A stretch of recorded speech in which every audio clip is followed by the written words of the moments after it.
Hello everybody and welcome back to the Fantasy Aussie Rules Show, brought to you all by GameDay Squad. We are here to talk about round 11, the round that just was, now preview into round 12 and get our squads ready. I'm super excited. We've had something massive drop overnight on GameDay Squad. The vibes are high.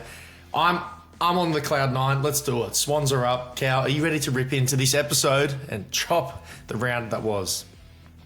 Mate, always. You ask me every week. I'm always excited to talk about fantasy sports, even when my squads aren't doing well, which has been the story of this year. But let's get into it.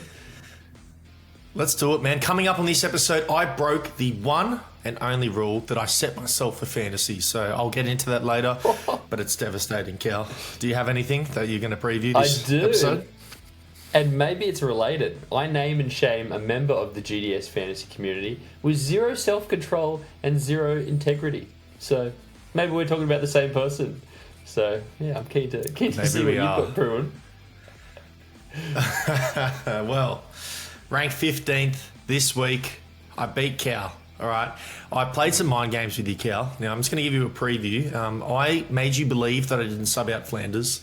I made you believe that I made some decisions that I did not. So I got you this week. I had a much better week than I think you anticipated. When you probably looked at the leaderboard, you were like, how did Tom get there? Well, let me explain how. 2,785 fantasy points, and I went from a seasonal rank from 16th to 13th. I'm less than 100 points off 10th, and I'm 120 points away from the 9th or 8th spot, something like that. Ooh, now, first of all, I said Walsh or Butters last week because Rosie was named, and on the live stream, I actually gave the nod to Walsh, and I second-guessed myself on that live stream, and I trusted Butters because of a good matchup, and I shouldn't have because it's cost me a couple ranking points. So moral of the story, trust your gut, everybody. It's usually always right. My top three performers for the week: Maxi Gawn, 179, Luke Ryan, 173, Dawson, 153 as an all-star card. But my bottom three, the people that didn't help me at all this round: Brian Myers, 76, and the unbroken rule. I started Rowan Marshall this week for the first time and maybe the only time in my life, and he scored 76 I was wondering fantasy why he points played from the awful. Zeus Cannons. You're the reason. Jake Waterman as well. He had a shocker. So horrible bottom three. Really limited my round, which sucks. But anyway, we move forward. 15th. I can't complain. Great week all around. Cal, take us through the peanut butters and how we went. Yeah, you try to pretend you didn't get him in there, but honestly, I'm glad you did sub Flanders out, because if you'd have beaten me by as much as I thought you beat me by this week, knowing, I thought you hadn't played Flanders, that would be even more embarrassing. So you've actually helped me out here. So Okay. You're trying to get in my head. Now you feel You've better? helped me. Thank you. I feel better about myself. What I don't feel good about was I finished 107th this week, 2,567, 44th overall. Now, I am in trouble, but Tom, we've got something pretty exciting that's just dropped. So you know what? Maybe my attention gets taken elsewhere, but we'll talk about that in a moment. My top three: Ryan, 173, Dacos, 156, Dawson, 153. My backline at the moment, humming, keeping me afloat, even though the rest of the team's making sure we're taking on lots of water. Bottom three, as you know on the live show, I said don't be weak, play meek. Turns out playing meek was weak. 85. Didn't work. Marshall, now I know why you cursed him. And Connor Rosie, 49. I'll touch on him in just a moment. But we've spoken about him already, but I want to jump straight into my dud of the round. It's a little bit harsh, but I'm giving it to Semi Flanders because he did hurt a lot of coaches this week. So you must have got in just in time. I got in, I think, with 2 minutes to spare, but a lot of coaches didn't. So he needs to be named and shamed for that and awarded the dud of the round, because I'm sure he single-handedly cost a bunch of coaches some prizes and cash this week. Yeah, well, I need to shout out Bales from Fantasy Fanatics. He's literally the only reason I got the sub in. Otherwise, he sent me a text. I know you were in part of that little group chain. I think we both only subbed him out because of Bales. So Bales, shout out to you, brother. You helped me get a good MVP. rank this week. You're the real MVP. But seeing as I beat you head-to-head, Cal, which is no surprise to anyone by now, I get to do the highlight player of the week, and Ruckman are staying on top for this one. I reckon it's the most in-form position this season. It's usually just one or the other. It's Maxi Gawn. It's not his first time being the best for the round, and I have a little feeling it won't be his last either. 179 fantasy points, placing Marshall back into his place. He dominated him in every aspect of the game. Marshall had something like 13 fantasy points at halftime. And as someone who started Marshall for the one time, that was really tough to watch. Gawn was easily the best on at that point, and he finished with 17 kicks, 7 marks, 34 hitouts. Unreal performance. It's another player aging like a fine wine. Maxi Gawn. Rip in, son. How good. Yeah, still holding out English from that all-star spot. So it seems to be Marshall and Gawn either week. I think Tim English, that all-star card you have, that value's going up because he's not getting another one. I like it. Yeah, I'm stuck between a rock and a hard place with that situation. Do I want him to become an all-star again, or do I want him to just tank the season out and then come back good in 2025? Cal, let's move it over to the transfer market segment because I'm going to keep it short and sharp this week. I know that we've got a lot going on, and you're going to get into what that is going on just after this, but hang in tight for a second because I think this week everyone needs to target forwards because you've got no Heaney, no Zorko, no Fisher, and Bolton has been ruled out after copping a nasty knee to the head. Some friendly fire over the weekend. That was a shame, but in my eyes, we've got 3 to 4 players in those 4 that I just mentioned that are locks in your forward line every week. So here's a list of forward rentals that I'd be going after to fill some holes for your squad. I'm going to start off with Jeremy Cameron. Second player, Toby Green. He's coming back into form. 200 plus performances in a row. I'm liking his form. Liam Baker, he's back with Richmond. No Bolton. I'm assuming some midfield minutes in there. And I'm going to give another chance, just one more chance, to Jake Waterman. He was such a gun. He's been in such good form. He just couldn't get it going on the weekend. But I think for this round, you need to get him. Yeah, I get the argument for not playing Waterman every week, but saying one more chance is a bit stiff because I imagine he'll be in your squad as many times as he's not in your squad for the rest of the season. Just because you've watched him all year, he's a gun. And obviously, I think it was a bad We're nearly day halfway for through. West He's Coast. had one start. One start. Waterman. How many times have you but I'm started saying, him? Yeah. No, but I'm saying potentially. He's gone over 100, 1, 2, 3, 4, 5 times in his last 6 games. So as a forward, that's pretty good. So, and a lot of them As a obviously forward, match it's up good. Yeah, I dependent. can't lie. Yeah, so he's got that upside because he can kick a bag and goals are worth a lot. No, I like it. I like the forwards because, as we were alluding to before, we've got something special. Now, I'll touch on that instead of the matchup matrix, but I'm going to get into it here in the transfer market segment here, Tom. I'm going to tell you what I've already been doing because multi-comps is here. And just a brief spiel on it now before I go on in a bit more in depth. It means coaches can compete now as of this round coming up. What are we up to? What's this week ahead? Round 13? First week of the buys? We're up to round 12. 12? That round, we're up to round 12. Whatever this next week's coming. First week, brand new competitions. 2 of them starting. Bronze-only competition, which is known as the starter, and a challenger competition, which will sit in between the salary cap, the classic, and champion. And coaches can compete in all those competitions at the same time, which means, finally, Tom, there is some value to cards in the gold and platinum range. And coaches like ourselves, who have been in the classic all season, can now start hunting for value in the higher tier cards. And I have been doing that since it's launched. So, as of this morning, do you want to hear what I've done in the few hours since the multiple competitions have launched? I'll give you some live reactions. I would love to hear. And you can rate my transactions this week. I traded away a gold Sam Flanders for a diamond Jeremy Finlayson. Straight swap. That's a C grade for you. Hey, I don't have many diamonds, and I'm gonna need some massive for the other pods. coach. So well done. That's a good voice there. That was straight. I love this segment. Keep going. Because if I try and I'm not going to be able to get my hands on some of those top diamonds without unloading. So I've got to be playing pods. I get it. So I've got to be looking for the people like Finlayson who will pop up and score 150 one week and no one else will play them. Another one. I swapped one of my many Jason Horn-Francis platinums that I've been acquiring over the years, over the last couple of years. for a platinum Errol Gulden. Straight swap. That's an A+ for you there, mate. Well then, 21-year-old Errol Gulden. Massive win. I'm glad you agree on that one. Next one. I do. I don't know why I did this one, but I couldn't resist. Silver Flanders I gave away. I've given away lots of Flanders. I've been accumulating all of them. I've had heaps of Flanders outside of bronze, but a diamond Michael Walters. Now, I can see why you don't love the Finlayson one, but I'm imagining this one is going to be even worse. Yes, it is going to be worse. That is a solid C flight line for you right there on that trade. Mate, I've picked up 2 diamonds that are going to be... I don't know if I'll play Walters. I'm definitely playing Finlayson. You'll see it in a moment when we talk about our when we go through that. But that's what I'm doing. I'm trying to look for value going right. I'm pretty happy with my classic side. Even though I haven't been picking the right players, I've got the tools to do it. So now, with the competitions you'll see in a moment, it's going, right, can I be competitive at his other competitions?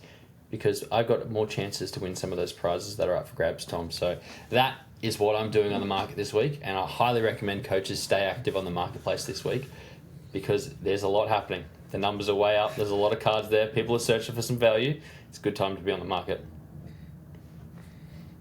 Love it. It is a great time to be on the market. Don't know if it's a good time to be targeting Diamond Walters and Diamond Finlayson, but hey, you do what floats your boat. You do what you do as you please, because that's the beauty of GameDay Squad. You can.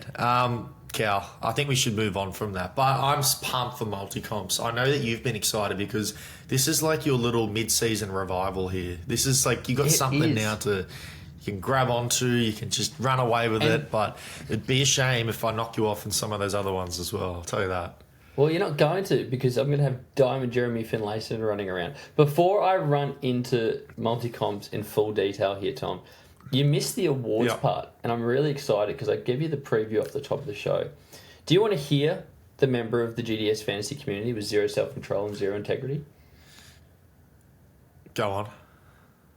It's me. It's me. Yeah, I have one rule, and I never shut up. And I never shut up about it. Do you know what my one rule is? The only rule I ever talk about. Don't play people after coming back from injury. Was it Rosie's first week back from injury? Yes. Yeah. Yes sort is of? the answer. Yeah. Oh, he's... Yeah, is he still injured? He is. And he not only was he not himself, he rolled his ankle at the first CBA and limped to 49. And I have no one to blame but myself, because I was sitting here trying to play a pod going, no one else is going to be playing him.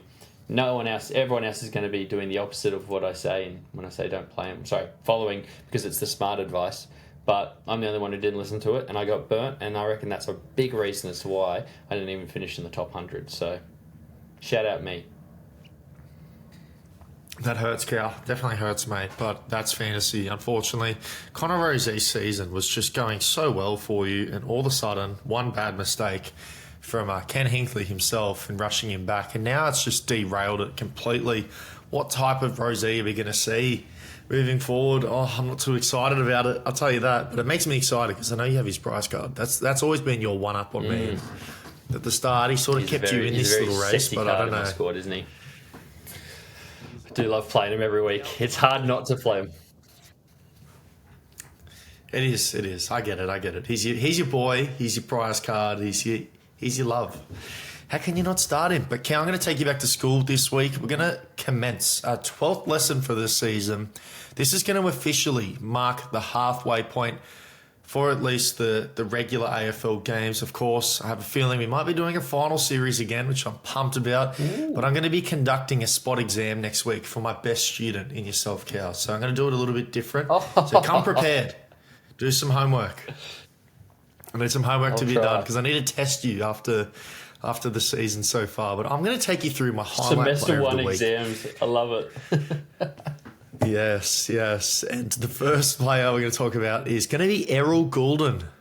Now, he's going to be a hot topic in the fantasy community throughout the season, especially on our live streams, Cal. As some of you would know, I have his All-Star card, and I think I've copped some grief for starting him week in and week out. Some people don't think he's maybe worthy of the salary cap and of the All-Star allocation, but he's 21-year-old superstar, And his averages this year, 128.3 fantasy average per game. He's averaging 20 kicks alone, 6 marks, 3 tackles, and he's catching win after win with my mighty, mighty Swans. Let's have a look at Errol Gulden's report card and see what 2024 has brought for our youngster so far.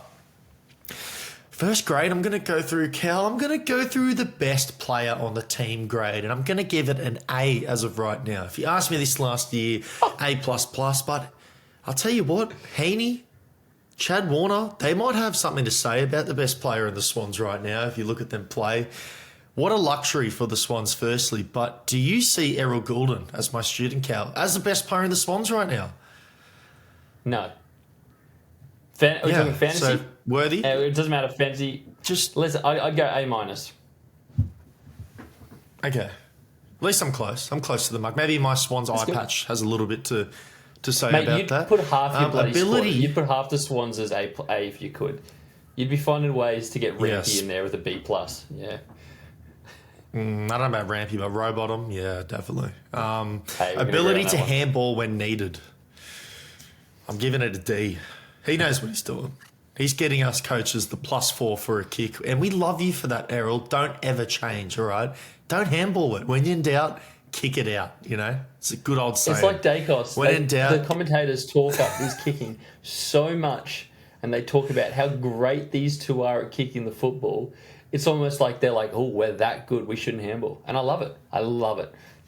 Keep it going. As a fantasy going, coach, BT. love it. Let's go. Come on, Errol. Desire to want to rest on the bench. Let's give that an F. He has made comments throughout the week that he wants to run the game out for the Swans, and in quotation, he wants to do it for his team. I see what you're doing, and I love it, Errol. Don't come off. Stay on the whole game. If you don't need a rest and you don't need to go on the pine at all, I am all for it. It means more points for all of us fantasy coaches. Now tell me, is that just not right there, the definition of a fantasy superstar? He knows it. We all know it. I bet you he chucks himself in his midfield for his squad every single week. Errol Gulden, I love you. I know the fantasy community loves you, but not everyone's on board, so we'll see. With the recent form he's been in, he's definitely taken his game to another level. I think over his past 5 games, 4 of them we've seen 20+ in kicks. And if you go back a bit further, he's in such great form. I want to know in the comments down below, are you starting Errol Gulden in your midfield squads with confidence, or are you looking elsewhere for some value? That's what I want to know. Is everyone on board with me, or are we all thinking a little bit different about Errol's season? But class adjourned. That's it. Done for the lesson. Thank you very much for all attending, as always, and we'll see you all for the exam next week, so come prepared, as I said. I've got a few notes I've written down from this lesson. The professor will give me 2 minutes. Okay. First note, we're coming up to the buys this week, so we're halfway through the season, like you said, and I'm still yet to have the video of me saying that. What did I say? Was it Butters is better than? I said Gulden was better than Butters. Is that what I allegedly said? No, still other way around. It. 4 weeks in. Where's the tape? 4 months in, I should say. It's not here. Maybe that means it didn't happen. Point number 2 I have. You got no Sydney have the bye this week. Just make sure coaches do not play Errol Gulden this week. Do not do that because, of course, it's the first round of buys. Unless you're ahead of me in the standings, do play Errol Gulden. He's a must start, like Tom said. And number 3, on a serious note, it's a tough midfield gig. Last year he was a forward, so he was an absolute lock every single week. But I don't know. I feel like I'm playing him, I'd say 80% of the weeks, 75% of the weeks. Because it is pretty stacked at the moment. There are some good players. Like Dawson is now a lock. Rosie has been a lock when he's been in my squad. Dawson was so... Merritt was so good at the start. Did you not give me stick in the live for round 1 for purchasing a Jordan Dawson All-Star? Yes or no? Because you thought he wasn't worthy as a midfielder. I said you had him very high in your rankings. Dawson is a what? Dawson is a what? Very, very high. And I stand by it. But yeah, tough. Okay, fair enough. We can move on. Class of Errol Gulden's. I'm on holidays. It is. Mid-season break. Let's talk about Gulden quickly because, just off the back of what you said, I'm looking here. So we got 1, 2, 3, 4, 5, 6, 7 games. Out of his past 7, only once he's dropped below 20 kicks, and that was with 19.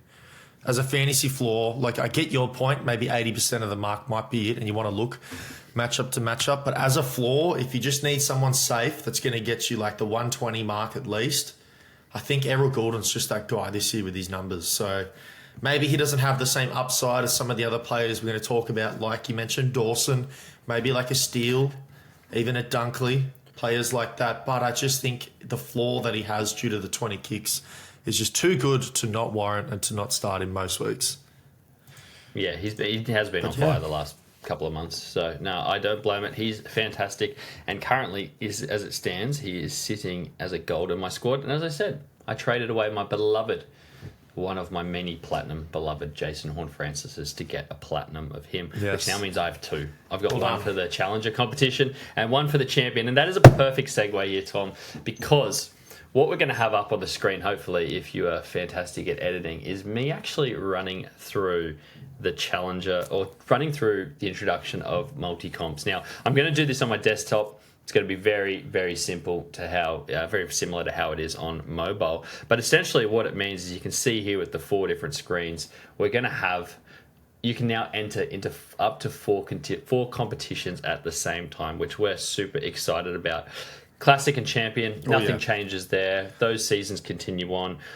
I'm still going to be behind Tom. But those new ones are perfect for people who the season maybe hasn't been going so well for. So everyone starts back on 0 for the starter and everyone starts 0 on the Challenger. And the best part is you can have a crack at all of them and it doesn't cost you a thing. And there is prizes for all the competitions. So as I was saying, Tom, I'm going to be rolling out my Diamond Finlayson. It's going to be fantastic in there and in the Champion competition. I had a lot of fun in making my Challenger squad because there are a lot of Platinums that I've been hoarding because over the years, people have just not been treating them very well. You've been able to swap Silvers and stuff for Platinums. My midfield in Platinum this week, just to let you know, is Brayshaw, Dawson, Merritt, Butters, Libba, and Nick Martin.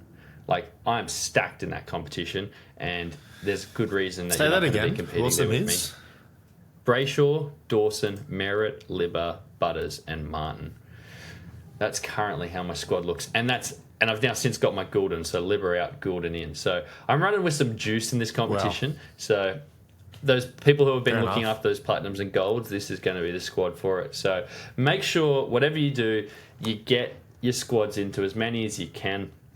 Great opportunity if you do have friends that have been playing with you and their season is already over on another competitor, on another fantasy platform. Let them know we've got 2 starting this week because it gives you another chance to get them in and then break their spirits if you beat them again. So looking forward to it. Should be a bit of fun. It is going to be so much fun, Cal. I almost want to get off right now so I can go start building my Challenger squad. It sounds like you got a pretty tidy one at that. Mm-hmm. And of course, our starter competition as well. Full bronze restriction.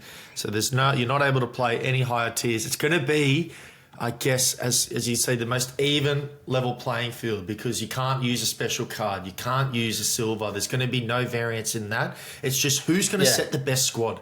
Who's going to set the highest scoring players for a round and who's going to be on top of that leaderboard in doing so. So I can't wait to see some of the results from that. I have a feeling it's going to be really tight at the top because people will play some similar squads. But that's going to wrap us up. We've got too much to look forward to. I've now got 2 other squads to get set. So I'm going to let you all run. I know Cal's super excited for multi-comps that has just dropped as of last night on GameDay Squad.